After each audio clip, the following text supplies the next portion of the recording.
Welcome to our video presentation of the written report of the case study, Bungee Jumping. Our document is divided in two phases. In phase 1, we analyze the movement from the moment of the launch of the athlete until the bungee rope reaches its natural length. And in phase 2, we continue until the athlete reaches the lowest point.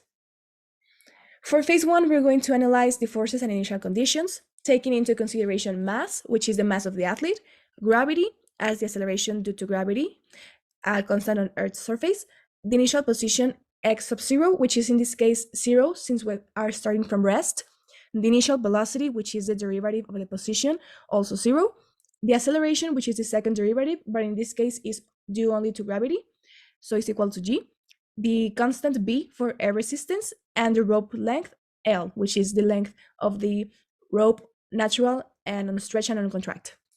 For the differential equation, we have that without air resistance, m times x double prime equals mass times gravity. But with air resistance, we add the constant b times the velocity. We notice that we have that in a subtraction because it's going in the opposite direction, since we're taking that the mass times gravity is the positive direction. So for without air resistance, first we can cancel the masses out and we get that x double prime equals gravity. So in order to find the velocity, we take the antiderivative and we integrate this equation with respect to time. And we are left that x prime equals g times t plus c.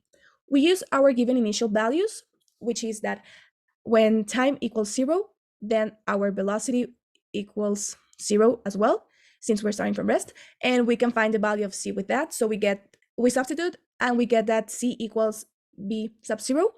And our final equation is that the velocity with respect to time equals gravity times t plus the initial velocity.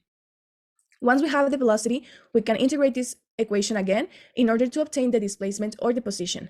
So we take the integration with respect to time, and we get that the displacement is equal to 1/2 gt squared plus b sub 0 times t plus c. And we do the same in order to find c. We use our initial values, which is in this case that when time is equal to 0, then the position is equal to the initial position. So we substitute and we get that the c is equal to the initial position. And we are left that the position of the athlete at time t is equal to 1/2 gt squared plus b0 times t plus the initial position.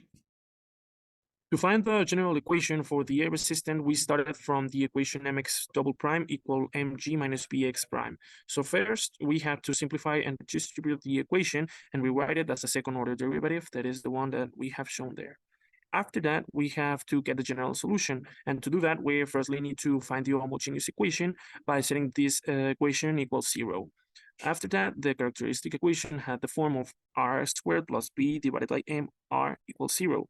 So we factorized r and find that the roots for r is equal to 0 and minus b divided by m. For that, then we have to do the complementary equation, which is that one showed there. Then we get into C1 plus C2 Euler minus B divided by M. So after that, we have that the particular equation and its derivatives are the ones that is shown there, yp prime, and yp double prime. And we have to substitute them in the homogeneous equation to find the coefficient of A, which is the one that we show there in yp. After that, we get the general solution, that is the y complementary plus the y prime, and we get that y of t is equal to c1 plus c2 Euler minus b divided by mt plus gm divided by bt. Then we had to find the constants c1 and c2, assuming that for the initial t that is equal to 0, we had an initial position of 0 and an initial velocity also of 0.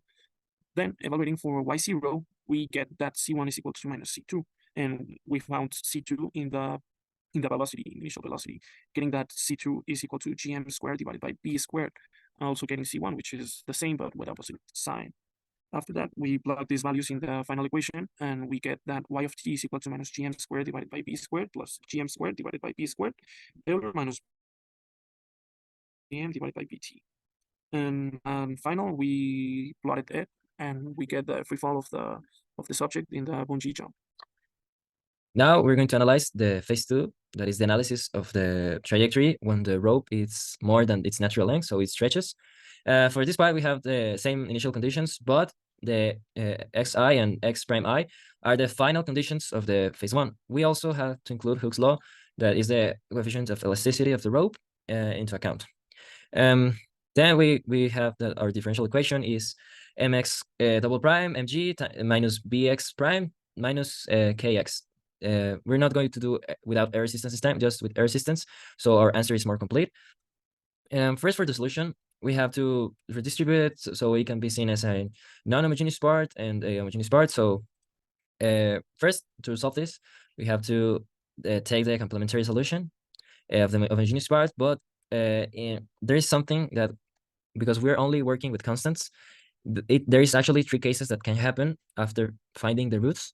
And the first case is when we have 2 real solutions that we use this form. In this case, it's not optimal because a high acceleration is reached, the acceleration doesn't decrease. And in a real scenario, this will be like very dangerous because the rope could break or we could go to the ground, a lot of things. The second case is basically the same, but only with 1 real solution. This is a form. And the third case is actually the optimal case where we have both imaginary solutions or complex. And in this case, because we have cosine and sine, the acceleration actually starts to oscillate and start to decrease the velocity, and it will reach a terminal point at the end, but we will see that later. And for the particular solution, it's quite easy. We have the form A because it's a constant, and then we take the derivatives that both are 0. We substitute to take the value of the coefficient A, then just we substitute it and have the particular equation. We add it to our complementary equation, and we have our general solution. And with this general solution, we can't actually have the values of C1, C2 because of the constants, but we made an approximation with some typical values of all these constants.